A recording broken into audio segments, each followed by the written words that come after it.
Calma, calma, calma. Nessa nova série de programas vamos ter áudios em outras línguas, então se você quiser ouvir sem tradução, continua aqui. Agora, se você não se sente confortável ouvindo no original e quiser com tradução, é só ir no nosso feed e procurar o programa com o nome com tradução.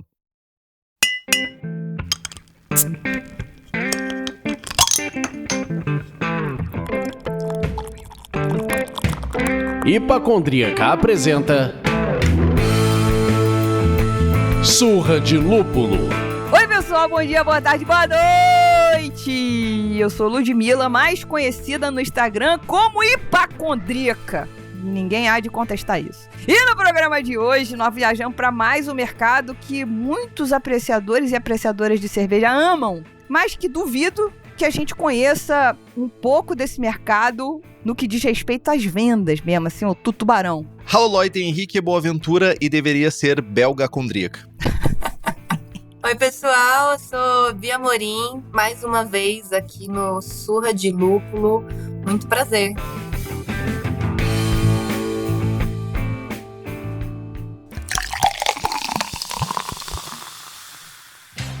E você quer que nosso conteúdo continue te surpreendendo toda semana, semana após semana, com pouquíssimos intervalos nesse ano? Considere apoiar o Surra de Lúpulo e nos manter aqui. Nos ajude, por favor. A qualidade dos papos e manter esse ciclo girando é importante, então vai lá no nosso Apoia-se, que é o apoia.se/Surra de Lúpulo e faça parte da nossa comunidade. Ah, mas ninguém cala esse chororô. A grana tá curta? Não tem problema. Tem jeito grátis de ajudar. Pega o link desse episódio e manda pra aquele amigo ou amiga que curte cerveja especial. Espalha a palavra do Surra de Lúpulo para o mundo. Outro jeito de ajudar, que é bom, bonito e barato, é seguindo a gente na sua plataforma de áudio preferida, deixando 5 estrelinhas na avaliação, porque isso ajuda as plataformas a entenderem que a gente é relevante pra você. E tem mais uma forma de contribuir com o Surra de Lúpulo, que é bebendo cerveja. Mas, gente, eu já faço isso. Como assim? Eu sei que você já faz, mas eu estou me referindo aqui a comprar e consumir cerveja de quem ajuda o Surra de Lúpulo a se manter no ar, com a casa arrumadinha, tudo com cheirinho de pinho-sol. Então, sabe quem faz isso? A Stannis, que não só faz rótulos incríveis de altíssima qualidade, mas também vai além. Proporcionam experiências completas em seus bares próprios e um e-commerce que entrega do Oiapoque ao Chuí. E o melhor, quem está nos ouvindo pode aproveitar o cupom SDL12 para garantir 12% de desconto em qualquer produto no site www.stannis.com, Stannis com 2 N's. Isso aí.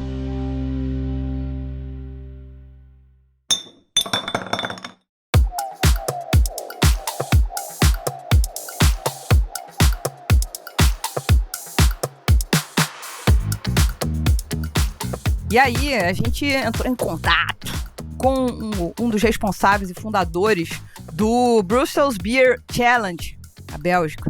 E o nome dele é Luc. E eu não vou nem me atrever a falar o sobrenome dele, porque ele vai dizer agora na apresentação deles. Então, recebam o Luc, meus amigos. Hello, my name is Luc de Rademacher. I'm from Belgium. I'm director of Brussels Beer Challenge. I'm also one of the founders.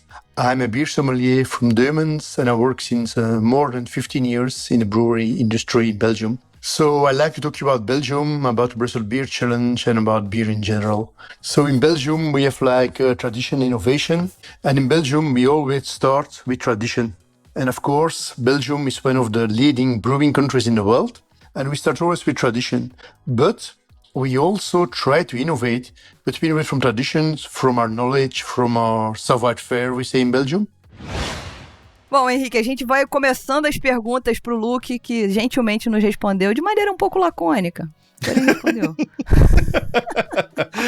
Então, a gente fez as primeiras 2 perguntas que a gente fez, e ele respondeu nesse mix belga, digamos assim, dizer, essa fermentação mista belga de respostas. As 2 perguntas foram as seguintes. A cultura cervejeira belga é patrimônio cultural e material da Unesco, mas vive um equilíbrio constante entre tradição e inovação, com o surgimento de cervejas no álcool e low álcool, IPAs, saisons revisitadas e projetos bem experimentais. Como o Brussels Beer Challenge, no seu processo de julgamento e premiação, equilibra o reconhecimento da tradição e a valorização da inovação? Dá para perceber alguma tendência nos últimos vencedores? E a outra pergunta é: como a própria cultura cervejeira belga, reconhecida mundialmente, influencia a inovação e, ao mesmo tempo, a preservação das tradições no setor? A tradição é uma âncora, um diferencial competitivo ou um limitador? And we try to create all styles, like triple, like double, like saison, really Belgium styles, but sometimes we brew them with a twist. Certainly like new brewers, also craft brewers. Of course, the craft brewer revolution also leave some traces in Belgium. And Belgian brewers are start also to make like more international styles, like, of course, IPA, like black IPA, like stouts, like Russian Imperial stouts, and like new kind sours. But of course, always from Belgian tradition and with Belgium know-how. And of course, Belgium is also recognized by UNESCO, but UNESCO was the end of a process and not the beginning of a process. It was more like how we can build. It was a recognition of our beer culture. Not like that UNESCO boomed the Belgian beer industry. It was more like it was there at a certain point in time. We make the effort to do all the paperwork, administration, and they were recognized by UNESCO. Bia, gostaria de comentar alguma coisa sobre isso pra gente? Engraçado, né? Eu acho que quando a gente começa a trabalhar com cerveja artesanal, ou mesmo quando a gente se apaixona pela cerveja, vai, assim, simples, fato. Eu me apaixonei pela cerveja. E aí a gente começa a ficar um pouco mais curioso, começa a entender que é um mundo tão complexo. E aí, em algum momento, a gente vai chegar na cerveja belga. Né? Em geral, não demora muito para chegar na cerveja belga, para entender que a cerveja belga é essa tradição, e aí a gente começa a se afundar no volume de coisas, no volume de informações e de sabores belgas, né? Então, quando o Luc fala, para ele é uma coisa meio arroz com feijão. Pra gente, não. A gente tá aqui, Bélgica, darei o meu sangue para ir até você, né? Então, eu acho interessante, assim, que os belgas, né, diferente, talvez, desse calor brasileiro, a gente vai sentir nas respostas dele esse conservadorismo, esse tom, assim, mais médio, né, no tom de fala mesmo. E eu acho que assim, para começar, é o Brasil versus a Bélgica no sentido de pessoas super apaixonadas por querer ouvir sobre a Bélgica, ouvindo um belga. Aqui na Bélgica é assim mesmo, sabe? Então, esse é o meu primeiro comentário. Mais uma segunda-feira comum na Bélgica. Isso. Então, gente, eu vou falar pra vocês que eu tive... o Luc mandou esse áudio pra gente já tem algum tempo, e a gente tá naquela... ajeitar a agenda e tal. Eu viajei pra Bélgica. Eu viajei pra Bélgica para o Belgian Beer Weekend. E aí você chega lá e fala assim, cara, não é trivial pra ele. É tradicional, não é trivial. Apesar do Luc ter falado, bullshit. Tudo aqui normal, fazemos cerveja belga porque estamos na Bélgica. Se não faríamos cerveja brasileira, assim diria o Henrique pra mim, certamente. Porque na Alemanha, a cerveja alemã é só cerveja. Mas enfim, eles dão muito valor a essa tradição, eles respeitam muito, eles exaltam muito isso.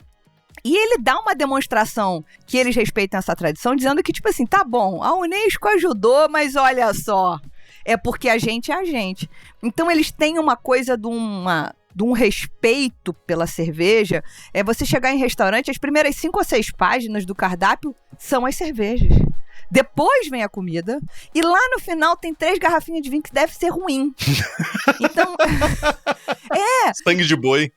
O cara tem uma adega de cervejas e, tipo assim, uma cervejeirinha com 4 garrafas de vinho, entendeu? Então, assim, eu acho que tem uma coisa da tradição muito arraigada, de pessoas que respeitam muito aquilo, respeitam muito aquele líquido, e o Belgian Beer Week... Eu não canso de dizer. Toda vez que eu conto da viagem pra alguém, eu falo assim, cara, num evento na rua, o copo era de vidro e tava limpo. Tipo assim, cara, 1.000 pessoas, 5.000 pessoas, não sei quantas mil pessoas num evento que as cervejas todas eram servidas no copo correto, de vidro e limpo. Não preciso falar mais nada. Mas isso é o arroz e feijão. Porra, Vi. É a tradição já tão bem feita. Talvez. Que é parte do que pra eles é o padrão. A tradição pra eles é o padrão. Né? E é interessante essa fala dele, né, no sentido de a gente foi reconhecido pelo Unesco, e foi, né, mas é porque foi em 2016, ou seja, tipo, há quantos séculos a gente tá aqui até que esse reconhecimento veio, né? Quem é a Unesco? Vamos entender melhor. Quem é o Unesco pra dar chancela pra eu fazer cerveja? Chegou atrasado, Unesco. A gente tá aqui. Who the fuck is Unesco? In the line of the bread. Mas, ó, pra não soar repetitivo em cima do que vocês falaram, eu só queria pontuar que, mesmo numa cultura mega tradicional, com todo esse orgulho, acho que a palavra que tu tava procurando era orgulho, Lud. Orgulho das suas cervejas, orgulho do que se produz, ainda assim ela não está imune a essa desgraça de IPAs. Porque ele falou que estão produzindo IPAs, Black IPAs, enfim. Ainda assim, mesmo tendo essa cena centenária, quase milenar, por assim dizer, cena não, né, mas produção e cervejas de qualidade, não está imune a esse processo que as pessoas também querem beber outras coisas. Então, cervejeiros e cervejeiras belgas estão produzindo coisas não belgas. Achei interessante isso também. É culpa do americano isso também, eu acho. Ele entrou lá pra... A culpa é sempre dos norte-americanos, né? Eles entraram lá pra provar as lambiques, entender como é que faz e etc. E eles falaram, vamos... Tipo assim, ó, quando os portugueses invadiram o Brasil, e quem falar o contrário tá errado, trouxeram espelhos pra iludir os povos originários. Eles chegaram lá com IPAs e levaram lambiques. Essa é uma troca, enfim... Em algum momento da minha vida eu achei valorosa. Não mais. Bom, próximas perguntas. Então, quando olhamos para o renascimento da cerveja belga desde os anos 90, quais são, na sua visão, os marcos ou pontos de virada mais significativos? Foi a ascensão de cervejarias específicas, o reconhecimento internacional de estilos como Lambic e Saison, a influência externa ou talvez o próprio selo da Unesco? E a segunda pergunta, além das no-low, que outras tendências você observa hoje no mercado belga? Uso de frutas, a redescobertas das saisons, cervejas hiperlocais. Quais estilos ou movimentos que você acredita que vão moldar o futuro próximo do mercado? And of course, in our perspective, without tradition, without knowledge, without expertise, there is no innovation possible. If you start to brew like the most crazy stuff, I'm always like, don't do it. Try to brew your classics. And if you have your classics in your fingers, then try to brew something else, something more special or something more like daring. But start with the beginning. And also revitalization and trends. Also in Belgium, we have a lot of new trends. Like, for instance, we started with Michael Jackson, not a singer, but like the beer journalist. He came to Belgium and he was like amazed of all kind of styles. So he wrote a book about it, Great Beers of Belgium. And it was the beginning of like a great journey. Michael Jackson also created some movies or some documentaries about Belgian beer. And suddenly Belgium beer was like hot in the world and everybody was looking at Belgium. Oh, it's a nice beer country. You have a lot of styles.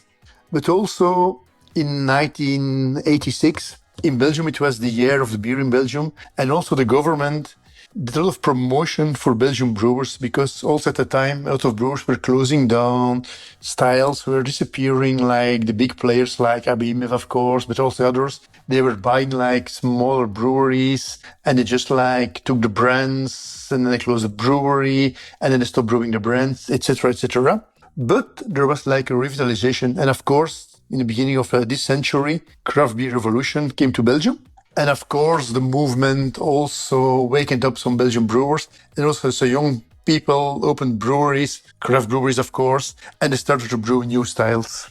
And of course, like, we have also some new trends. We have like the Nella beer, so no alcohol or low alcohol, but that's, I think it's a worldwide trend. And also in Belgium, it's gaining like a market share, little by little. Henrique, conta pra nós. Achei interessante um ponto aqui, que é, primeiro, ele parece que na Bélgica as coisas evoluem a um ritmo um pouco mais lento, né? Ele ainda tá ressaltando, apesar de super importante, os escritos de Michael Jackson, a série que foi produzida por ele, né, Beer Hunter, que total, foi o que meio que explodiu a cerveja belga para o mundo inteiro, pelo menos é o que a gente tem de visibilidade, é o que explodiu para o mercado norte-americano. E tem uma parada bem interessante que alguns livros mencionam, inclusive isso, que essa explosão também foi a chave de ignição para modernização, entre aspas, de alguns estilos, de adaptações de alguns estilos de uma cena que estava, não vou dizer em declínio, mas certamente era uma cena muito mais estável do que ela é hoje, do que ela já foi algum dia, né? Hoje em dia, cerveja belga, tu abre uma garrafa de cerveja belga, qualquer pessoa quer provar, qualquer pessoa quer comprar uma cerveja produzida na Bélgica, principalmente essas cervejas que nunca chegam aqui no Brasil, por exemplo, né? Mas a tendência é cerveja sem álcool ou com baixo teor alcoólico, por um mercado que tá muito acostumado a produzir ou cervejas de padrão standard, né, que é ali na faixa dos seus 5,5%, 6% de teor alcoólico, ou até mesmo mais em alguns estilos como Dark Strong Ales, e enfim, estar focando em cervejas de baixo teor alcoólico, novamente, é um reflexo mundial, e a Bélgica, por mais que a tradição seja o primeiro passo, né, antes mesmo da Unesco, ela não tem como ficar atrás nesse ponto. Bia? Eu queria trazer aqui algumas informações que eu acho que são interessantes da gente pontuar de mercado cervejeiro belga. Os números que a gente tem, segundo a Brews of Europe, é que são 417 fábricas ativas de cerveja na Bélgica hoje. E a gente pode pensar, poxa, no Brasil são 1.800 e qualquer coisa, né? Mas a Bélgica é um país super pequeno. Né? Então, esse número lá é um número bastante interessante. E se a gente for pensar que lá a gente tem 1,2% do PIB nacional, sendo esse valor, né, por conta dos pagamentos, enfim, do dinheiro que o mercado cervejeiro embute. Em Ghent, por exemplo, 18% da economia de Ghent é do mercado cervejeiro. 13% dos empregos formais naquela cidade são pelo mercado cervejeiro. Né? Tem um impacto fiscal de 2,1% na receita do governo belga. Ou seja, quando ele fala ali que em 1986 o governo fez uma promoção, né? Quando a gente vai olhar que daí lá em 2016 teve essa representação na Unesco. Os caras estão construindo o mercado, essa tradição há muito tempo, né? E é interessante a gente observar, até pelo nosso próprio momento, né, que mesmo a Bélgica, com toda essa força, com todas essas questões, em diversas partes da história, ela vai passar por momentos em que ela precisou se revolucionar. E ela vai passar por momentos onde ela teve cervejarias sendo compradas, marcas sendo abandonadas, as pessoas envelhecendo. E foi preciso um público jovem com esse quê de, talvez, essa influência de, tipo, precisamos fazer diferente, precisamos fazer sobreviver isso é parte importante da nossa cultura. E pelo que a gente lê, tava realmente tudo meio abandonado, assim, numa bad, quando o Michael Jackson chegou lá para fazer o programa, escrever os livros, que ele ficou encantado. Ou seja, a gente tá sempre precisando dessas pessoas, né, que são as representações do Michael Jackson em qualquer lugar do mundo, para dar uma apimentada, né, para mostrar que aquilo é relevante. Então, eu acho que eu sou muito fã do Michael Jackson, todo mundo sabe, tanto do cantor quanto do escritor. É interessante, né, o que uma pessoa pode fazer pela cultura e quantas pessoas trabalhando junto, e um governo botando, né, esse investimento, o governo fazendo a promoção da cerveja belga. Que a gente não se esqueça que a gente aqui no Brasil passa por isso e a gente está engatinhando ainda, a gente ainda tem muitos anos, né? Então, por favor, continue apoiando o Surra de Lúpulo, porque esse é um papel importante que é feito aqui. Eu queria aproveitar essa bola levantada pela Bia. Primeiro que, assim, a tradição da cerveja belga é muito maior do que a nossa em diversas situações, ou seja, vai rolar períodos de alta e períodos de baixa, e é normal essa sazonalidade, né? O que vai acontecer também é que vem uma pessoa com esse grau de influência como o Michael Jackson e fala assim, nossa, você tá triste que a sua grama é azul, mas a sua grama é tão bonita. Vem aqui, elogia você, assim como a gente faz com um amigo que tá com a tristeza aqui, ou amiga que tá nananã, poxa vida, você é uma pessoa bonita, você é uma pessoa incrível, querida.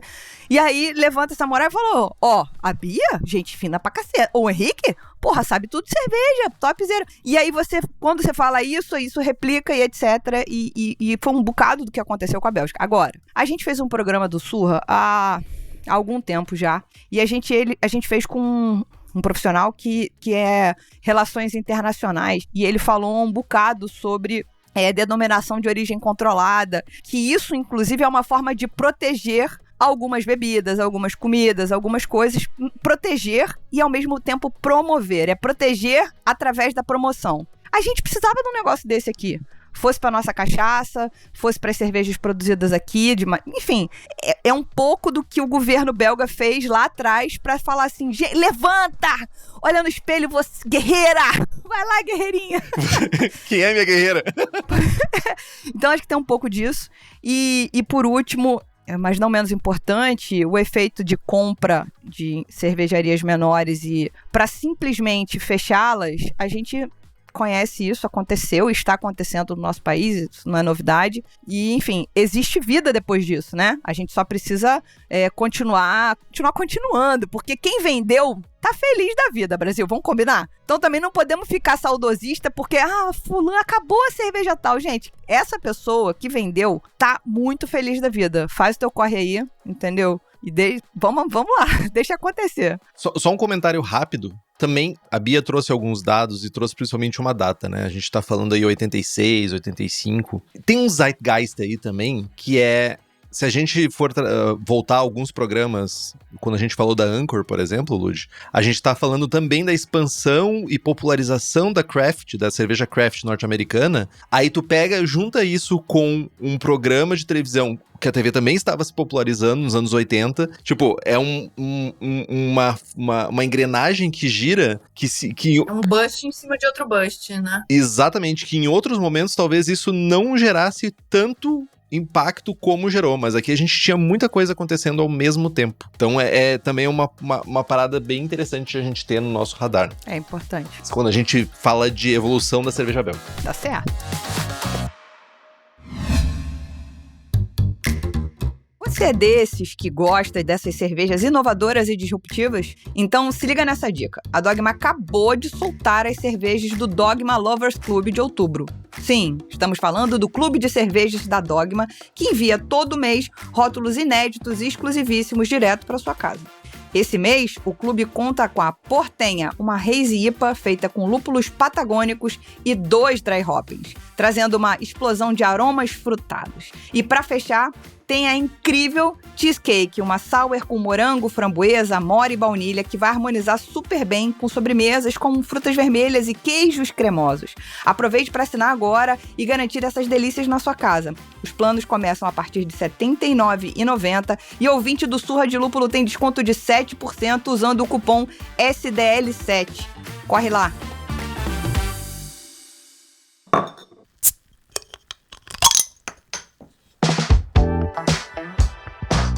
Bom, então a gente vai agora mergulhar no fenômeno lambique.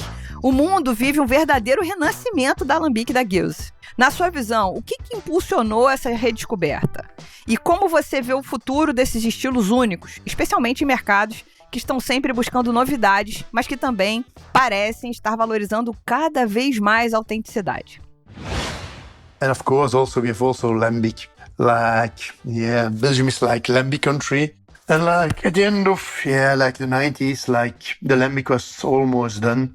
There was no lambic brewers, nobody was drinking it. It was like a beer for the grandfathers, for the old folks. And nobody liked it. It was too sour. Everybody was used to sweeter beer, like the taste of Coca-Cola, like the taste of soft, etc., etc. But little by little it turned, and especially in the 90s when Oral, it's like a federation, it's like Hoge Raad for lambic beer. They started to work together. They were only 8 members at the time, but they start to move together and they start to make promotion for the lambic beers. And now there are more and more small lambic breweries or lambic stakers, people who blend lambic and make gueuse. are popping up in Belgium and are opening new breweries and new brands. So it's like a very positive vibe. And of course, like, especially Americans, but also like Japanese, Chinese, they like the beers and we export a lot of our lambic beers.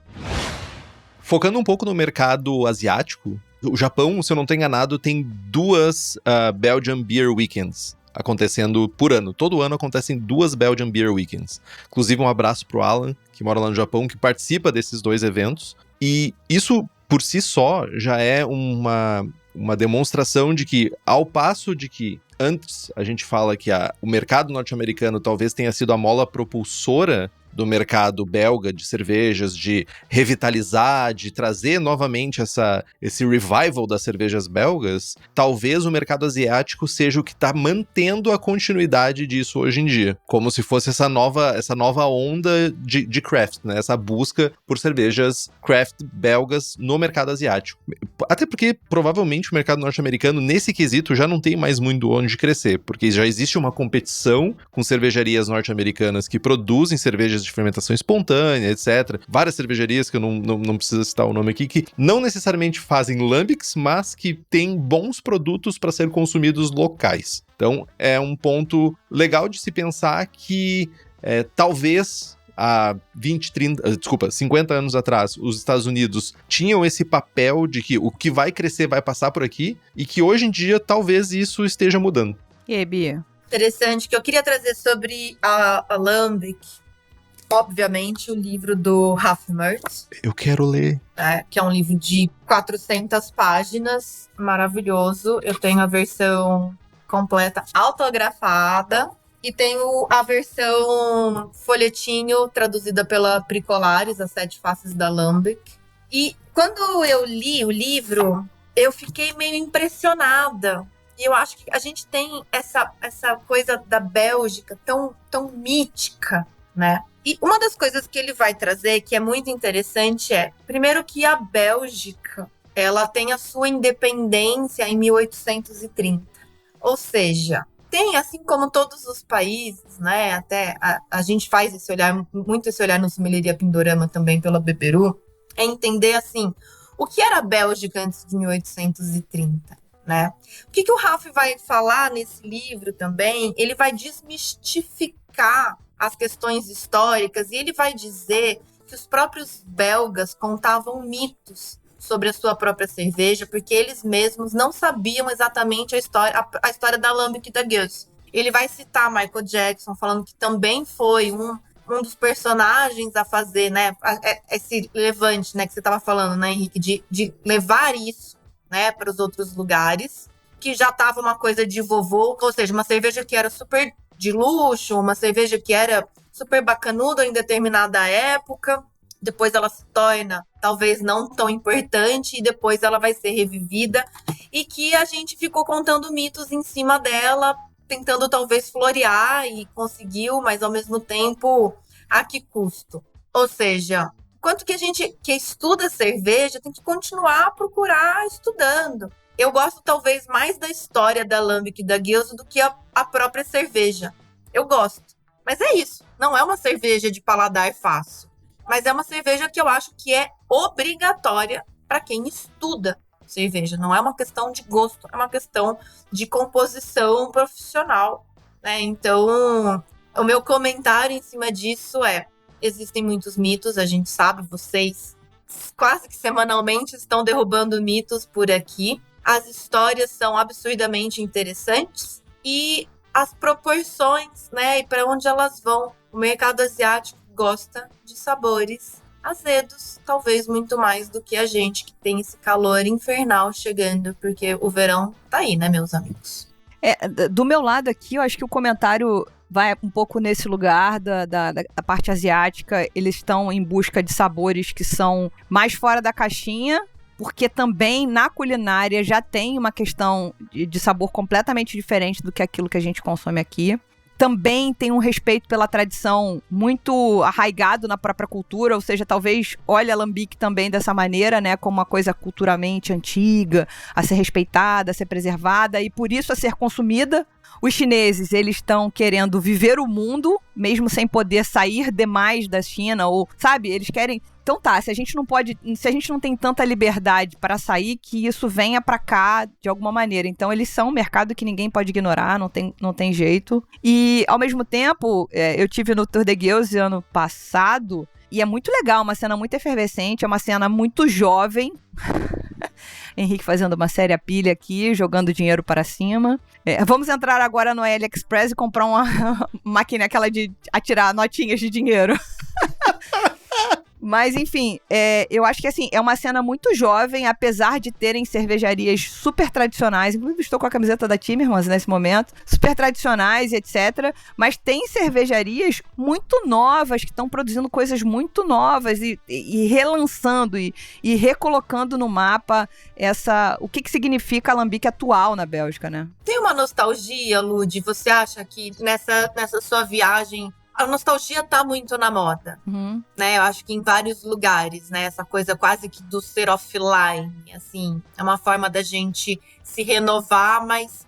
E você sente, nessa cena que você visitou lá, essa nostalgia do jovem que tá produzindo essas cervejas mais tradicionais? Então, eu vejo, sim, porque você, inclusive, pensa que a maioria das cervejarias do Tour de Gueuse estão numa área específica mais rural, ou seja... As pessoas já estão mais distantes de Bruxelas, da cidade maior e tal. E aí, tipo, tem cabras, criando bichos, enfim, andando um bocado pra trás, do tipo, renegando aquilo que talvez... Renegando é uma palavra ruim, mas assim, não necessariamente vivenciando esse mundo do jeito que poderia viver, tá? E aí, e talvez seja isso, né? Voltou a moda do vinil. Talvez o vinil nunca tenha saído de moda, mas assim, esse impulsionamento dos artistas voltarem a lançar discos, entendeu? Daqui a pouco a gente vai voltar a gravar música na rádio, Brasil, usando fita cassete. A fita cassete voltou também, Lud, eu só queria te dizer isso. Pois é, mas eu ainda, tem que comprar agora todo um jogo de som de novo, que tenha um deck, 2 decks, isso aí já foi ficando difícil pra mim, Brasil. Enfim, mas eu acho assim, que tem uma nostalgia, a gente vai voltar com o telefone de disco logo menos, tá?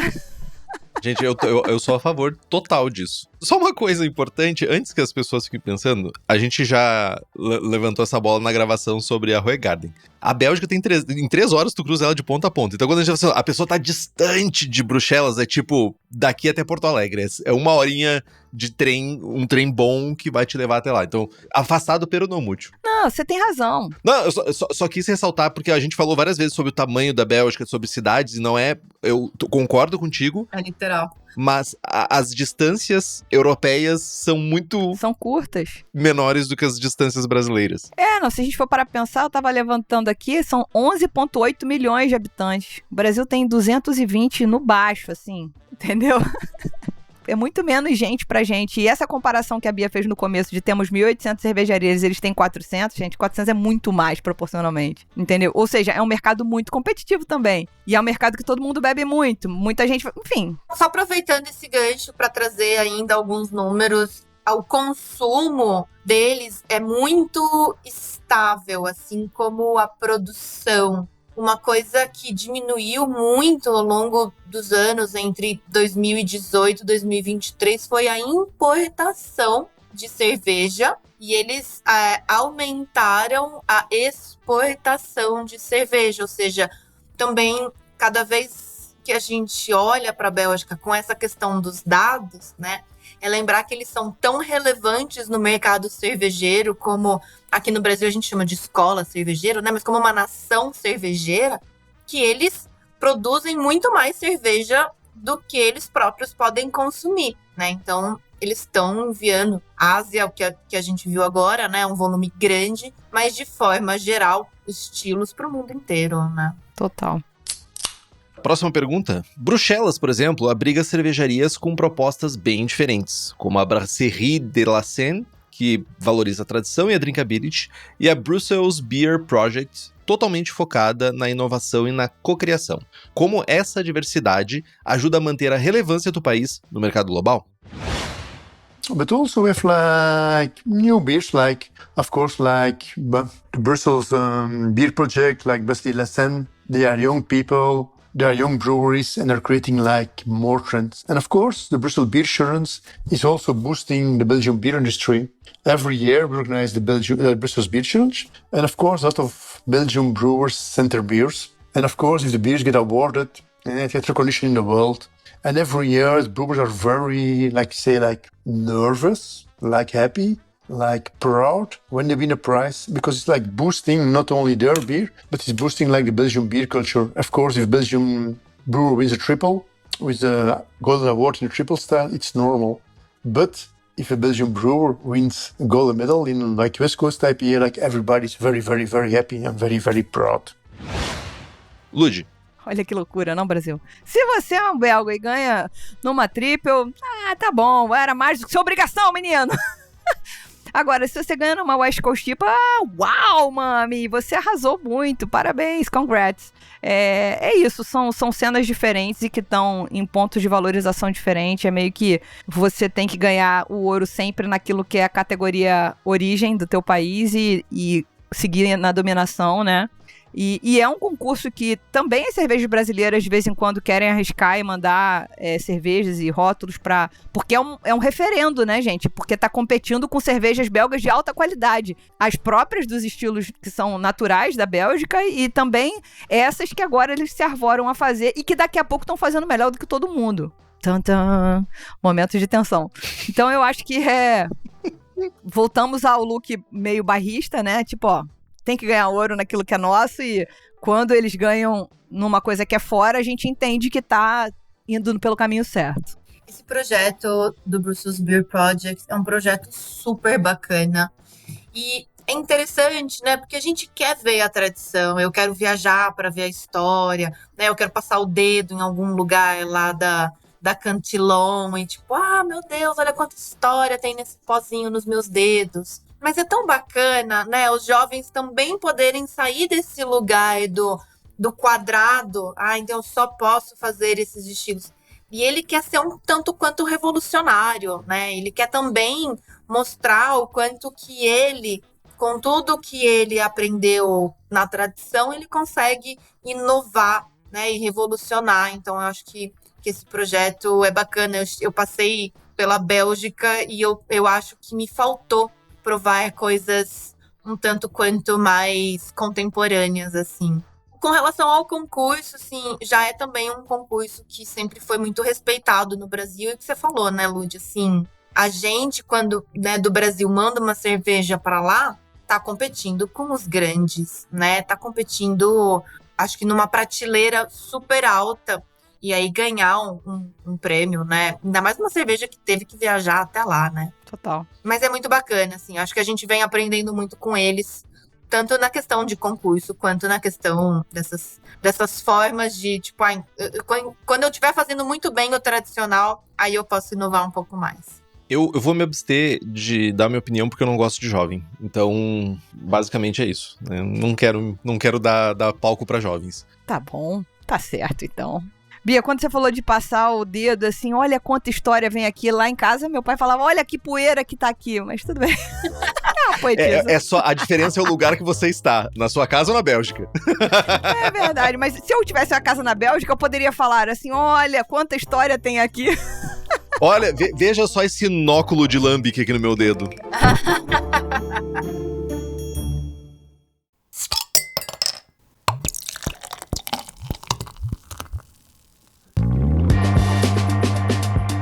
Agora, no próximo bloco, as perguntas para o Look Forum.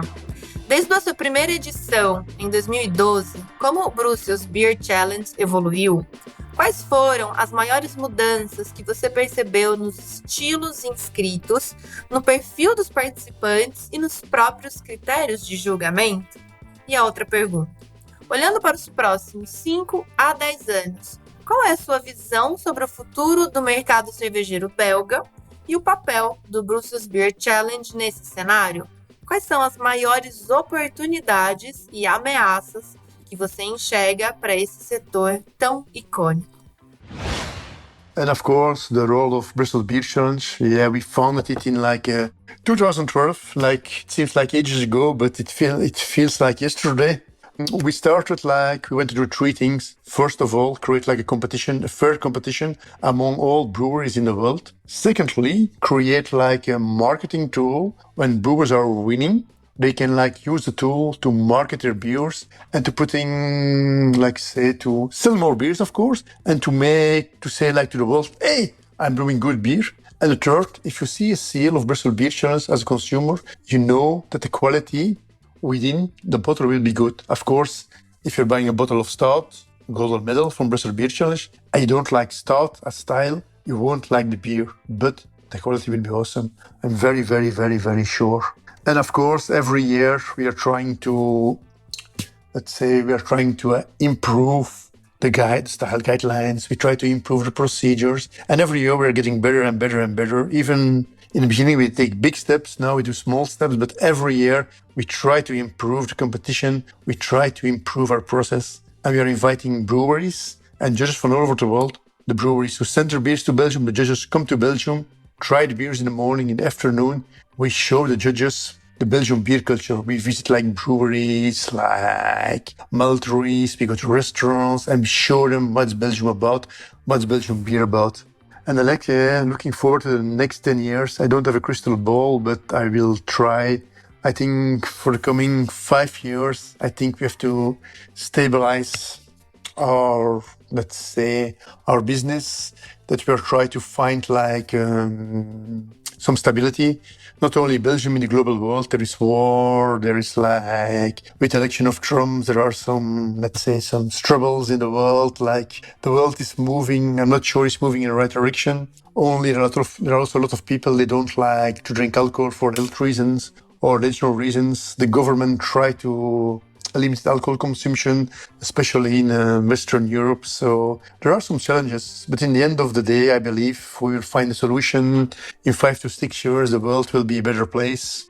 And I'm sure people will drink beer because it's the only planet in the universe we can drink beer. And you know what? If you drink beer, you're an happy person. And happy persons make a better world. So I'm very sure we will never stop drinking beer. E aí, Bia? Olha, eu acho muito interessante, né, que ele entenda que é uma chancela, né? Se a gente tá aqui, vamos voltar pro começo. Ai, cerveja belga, né, tradição, maravilhoso, quero ir, quero beber, quero provar, tem tantos tipos de cerveja. Essa coisa do consumidor entender, né, que existe esse critério, né, e você vê, e eles mesmos ainda estão evoluindo isso, porque a cerveja, ela nunca vai parar de evoluir. A gente vai morrer, não estaremos mais aqui, e a cerveja ela vai continuar evoluindo, sem precisar exatamente de cada um de nós, mas só dessa nossa paixão. Então eu sinto muito interessante a resposta dele. Eu também estou ansiosa pelos próximos 10 anos. Eu, como brasileira, estou ansiosa por 2026 já, né? Porque a gente não tem essa regularidade que eles têm lá. Eu acho que isso faz bastante falta, mas é isso, eles estão melhorando, a gente também está melhorando, e a gente está bebendo a cerveja deles e também pensando em melhorar. Então acho que hoje, com esse mundo super conectado, tá todo mundo quase que trabalhando junto. Verdade. Tem 2 pontos a comentar aqui. Primeiro, né, olhando pro lado de negócio, quando a gente vê uma pessoa falando em concurso para 5, 10 anos, a gente vê que tem uma continuidade, que tem uma... Não é uma... A Bia falou, né? A gente tem a ansiedade do próximo ano. Talvez isso seja um excelente exemplo para refletirmos no nosso cenário local sobre o que é projetar para 10, né? Não projetar para o ano que vem. É projetar para daqui a 10 anos, 20 anos. O que vai ser esse concurso daqui a esse período de tempo? Tenho a impressão que culturalmente a gente é mais imediatista, apesar de... Certamente a gente tá querendo mudar isso de alguma forma, né? Mas achei muito importante essa pequena frase, assim, sabe? Estou ansioso pelos próximos 10 anos. Eu não sei o que eu vou fazer amanhã, gente. Então, essa pessoa já tá ansiosa por daqui a 10 anos. Imagina se fosse Ludmilla, uma pessoa ansiosa, como eu, daqui a 10 anos. Vamos pensar, Bia também, daqui a 10 anos. Vamos ver. Então, e mais um adendo interessante é a questão da religião. O islamismo é a religião que mais cresce na Europa hoje em dia. Inclusive, alguns estudos já falam sobre a questão de, em alguns países, a cultura estar desaparecendo, que é um movimento natural, por essa questão imigratória, e é uma coisa que está acontecendo. Islâmicos não bebem. Então, se tu tem uma população islâmica crescendo na Europa e ela não consome bebidas alcoólicas, mudanças precisam ocorrer. Coisas precisam ser diferentes. Aí entra categorias de cerveja sem álcool que vão ao encontro dessas pessoas que não vão beber, sem falar das pessoas que a gente já mencionou em vários outros programas, que estão buscando vida mais saudável, não beber álcool, não ficar, de certa forma, afetado pelo álcool. Então, são duas visões. De novo, não é uma visão imediatista, é uma visão para longo prazo que já preocupa, já está na mente das pessoas que estão fazendo o projeto. Legal, acho bacana você trazer a questão da religião, que a primeira vez que eu ouvi falar sobre religião e bebida sem álcool e cerveja sem álcool foi com o Davi, da Sim Cerveja. Verdade. Que chegou e falou, ó, gente, tá bom, a cerveja é tendência, tem gente que quer pensar em saúde, mas tem toda uma galera que nem bebe e que, de repente, com a cerveja sem álcool, zero álcool, vai poder beber e é um oceano azul de pessoas. Então, existe um público que, de repente, não tá sendo atendido e que pode vir a ser atendido a partir dessa tendência, né? Que é a cerveja sem álcool. Não tô nem falando low alcohol, sem álcool mesmo. Outro ponto importante é, eu também gosto quando você chega e fala assim, aqui, às vezes, a gente sente que os concursos, quando vão fazer as suas chamadas, eles falam que a gente vai verificar a qualidade da cerveja, tal. E a discussão, se aquilo é marketing, se aquilo é outra coisa, fica pra camada de baixo. É como se o concurso ficasse num pedestal, mas o concurso não fala assim, não fui eu que disse que podia ser bom pro marketing, te ajudar a vender. Não, ele assume o papel do concurso como um criador de opinião, um vetor de marketing para a empresa que pode ajudar essa empresa a vender mais cerveja. Ou seja, ele toma para si, não essa responsabilidade, mas ele entende que é preciso que o concurso cresça e apareça e continue sendo renomado para que as cervejarias não apenas queiram enviar suas amostras, mas que também elas possam colher esse fruto, porque é um concurso bem visto pelo mercado. Então, eu acho importante a gente assumir as coisas que são da nossa função, né? A gente não é mimimi, bobobó. E o outro ponto que eu acho que é legal a gente pontuar aqui, que ele fala muito e que a gente poderia trazer o Carlos Velho, para falar sobre isso aqui, é assim, gente, se você comprou uma stout premiada, mas não gosta do estilo, você não vai gostar da cerveja, mas não significa que a cerveja não vai ser excelente. Então, no Untapped, você não gostou de sal, não escreve lá que ela é muito ácida. Porra! Nota 1, ela é muito ácida. Porra, sal, entendeu? Então, tipo, uma IPA é muito amarga. Gente, não, Brasil, não, simplesmente não. Não use o Untapped, começa por aí. Olha, que você fez 2 programas com o cara, ele ajudou e tal. Pessoas, usem o Untapped pra fazer check-in em IPA. Muitas IPAs. Aí. Eu achei que isso foi uma agressão diretamente pra mim, da Bia. Mas tudo bem, eu vou relevar. Foi. Gente, ó, pesou o clima. Vem pra briga. Ih, cara, agora deu... Só faltava a Bia dizer assim, jovens, façam check-in no Untapped de IPAs. Pronto, daí... Foi o que ela falou. De jovens? Foi o que ela disse. Cortou Ela pra mim. falou pra... Não falei jovens e falei IPA e não IPA. Young people, come on. Do it. Gente, daqui a pouco chega o filho do Popó e dá um jab na cara de alguém aí, ó. Vixe. Acabou. De alguma forma, cervejeiro isso, né? Aí, ó. Voltando aqui, eu vou trazer a paz pra esse programa, que é mandar aqui a despedida do Luke, que foi um querido em responder as nossas perguntas, e não foram poucas. Ele usou o poder de síntese dele, mas não foram poucas perguntas. Então aqui vai a despedida do Luke e a gente já deixa esse agradecimento. And so, yeah, thanks for listening. I will say, like every brewer in the world, every brewer in South America, in Brazil, wherever, please send your beers to Bristol Beer Challenge. Everybody, if you see a sale of Bristol Beer Challenge, please try the beer. The beer will be good. And if you have any questions, yes, send a mail to me and I will more than happy to answer. Cheers and have a great day. Bye. É isso, meus amigos. Assim, mais um programa sobre o mercado cervejeiro no mundo, entregue para vocês com sucesso e maestria aqui, pelo menos da nossa parte. E queria agradecer a Bia mais uma vez pela sua presença, Bia. Obrigada, gente. Acho que é muito divertido a gente poder fazer esse bate-bola, né? Eu espero que o pessoal que esteja nos ouvindo também faça um pouco esse lugar, né, de comentarista ali, seja dentro da cabeça, pelo menos, né? Pensando nessas respostas, fazendo um pouco desse tete-a-tete aí, entre sempre quem é o entrevistado, do país da onde vem, e um pouco desse olhar que a gente não tem como não fazer, né, que é com o Brasil. Lud, espero ano que vem ir pra Bélgica, assim como você também, que agora tá batendo... Ela chega lá na embaixada, Henrique, o pessoal já tipo, oi, Lud, bem-vinda. Na embaixada não, mas eu chego na Dagar em Bruges e os garçons já me conhecem. Olha aí. Parça. Ei, pai.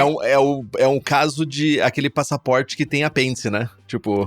Passaporte cervejeiro. Já fica a dica pra quem quer ir pra Bélgica. Exatamente. A Bia acabou de fazer uma com propaganda. The Greats! Paga nós. Passaporte cervejeiro da Lud tá bem carimbado, viu, gente? Se depender de mim, eu quero ir todo ano pra Bélgica, pra Alemanha, pra Inglaterra e ainda passar aqui um tempão no Brasil, porra. Um tempinho, né, no caso, né? Porque daí não vai dar. Eu tô pensando daqui a 5 ou 10 anos. Bom, da minha parte também, ó, só agradecer o Luke. Luke, obrigada, foi um prazer. Espero que você também tenha um tradutor aí pra ouvir nossas respostas em português. ChatGPT. Primeiramente, deixa eu agradecer a Bia, por mais que ela tenha me tentado incitar uma rusga entre nós, eu sempre vou resistir a isso. E se você ouviu a gente até aqui, lembre-se de participar conosco nas nossas redes sociais, @surradilúpulo, tanto no Instagram quanto no TikTok. Tem alguma sugestão de pauta e convidados, manda um e-mail para contato@surradilúpulo.com.br. É isso, meus amigos. Henrique, até semana que vem. Até semana que vem.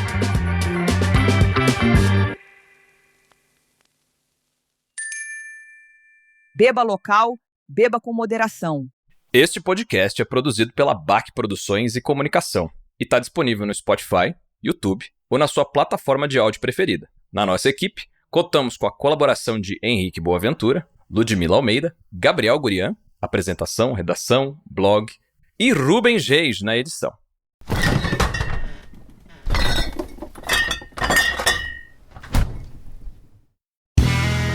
Este podcast foi editado por Play Áudios.